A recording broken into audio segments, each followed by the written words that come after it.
Assalamualaikum warahmatullahi wabarakatuh.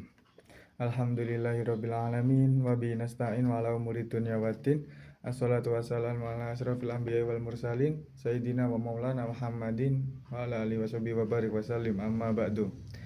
Yang terhormat Bapak Hari Supratno selaku Rektor Universitas Hasyim Asy'ari, yang sama-sama kita hormati Bapak Hanif selaku dosen pengampu mata kuliah psikologi belajar. Tak lupa kedua orang tua saya yang saya cintai dan teman-teman saya yang insya Allah berbahagia. Di sini saya akan mempresentasikan teori dalam saya akan mempresentasikan peta imajinasi, yakni teori-teori dalam psikologi belajar.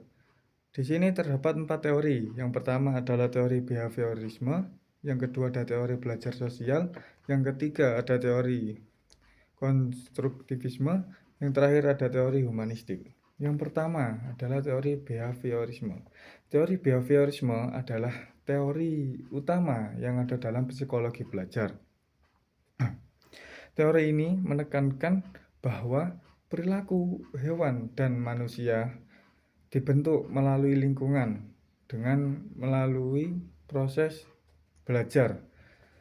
Fokus utama dari teori behaviorisme adalah perilaku yang diamati, bukan pikiran atau perasaan yang tidak bisa dilihat. Di teori behaviorisme ini terdapat 3 tokoh, yakni yang pertama adalah Edward Lee Thorndike, yang kedua adalah B.F. Skinner, yang ketiga ada Ivan Pavlov.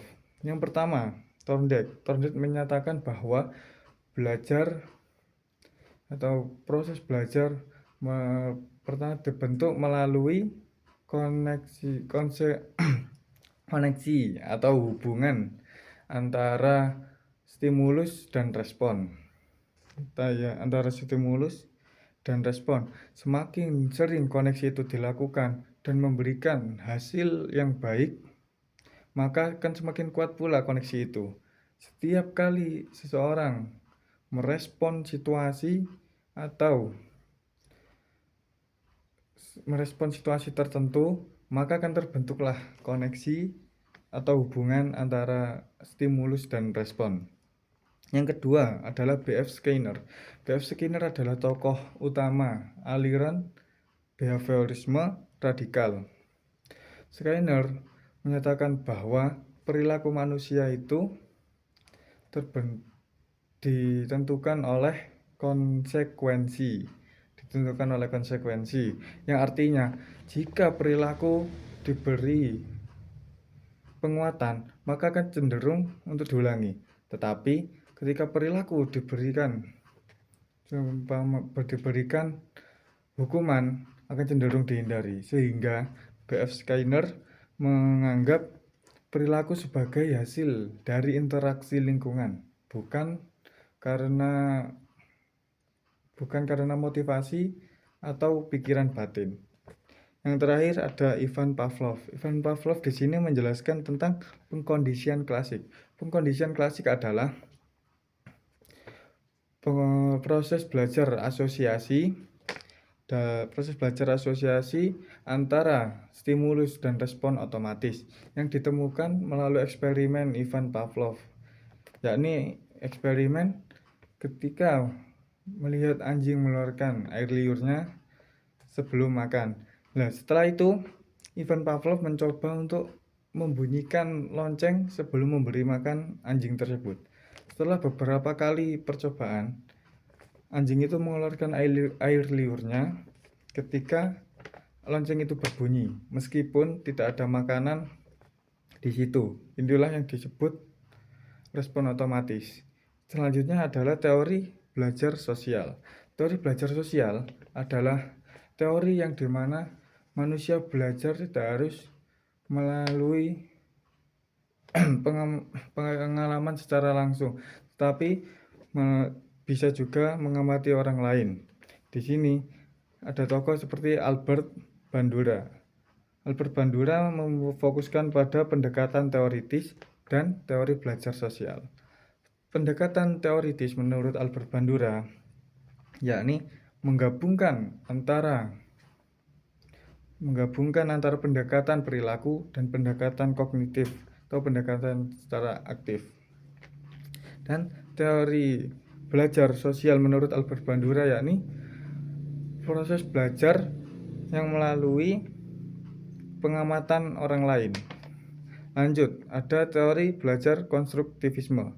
Teori belajar konstruktivisme adalah proses belajar seseorang membangun sendiri pengetahuannya melalui lingkungan atau melalui pengalamannya secara langsung. Di sini terdapat dua tokoh. Yang pertama adalah Jean Piaget dan Vygotsky. Jean Piaget terfokus kepada proses kognitif atau proses secara aktif. Dan Vygotsky terfokus pada dua hal, yakni zona pengembangan dan bahasa. Maksud dari zona pengembangan adalah ketika proses belajar yang paling efektif adalah membantu anak atau murid untuk keluar sedikit dari kemampuannya. Dan bahasa, mengapa bahasa? Karena bahasa itu sangat penting untuk berpikir dan belajar. Yang terakhir adalah teori humanistik. Teori humanistik ini adalah teori yang menekankan bahwa setiap manusia memiliki potensi atau bisa berkembang secara positif asalkan lingkungan sekitarnya juga mendukung. Di sini terdapat tokoh seperti Carl Roger yang memfokuskan kepada pembelajaran yang berpusat pada siswa, membangun suasana kelas, dan mengembangkan minat. Membangun suasana kelas supaya murid atau siswa tidak merasa monoton dan ingin belajar untuk dirinya untuk kedepannya. Mengembangkan minat, siswa dibantu untuk mengembangkan minat meskipun mempunyai minat satu atau beberapa mempunyai bidang satu atau beberapa bidang yang lain. Sekian, terima kasih dari presentasi saya. Mohon maaf apabila ada kekurangan. Saya Ahmad Gandhi, Prodi Pendidikan Agama Islam. Sekian, terima kasih. Wassalamualaikum warahmatullahi wabarakatuh.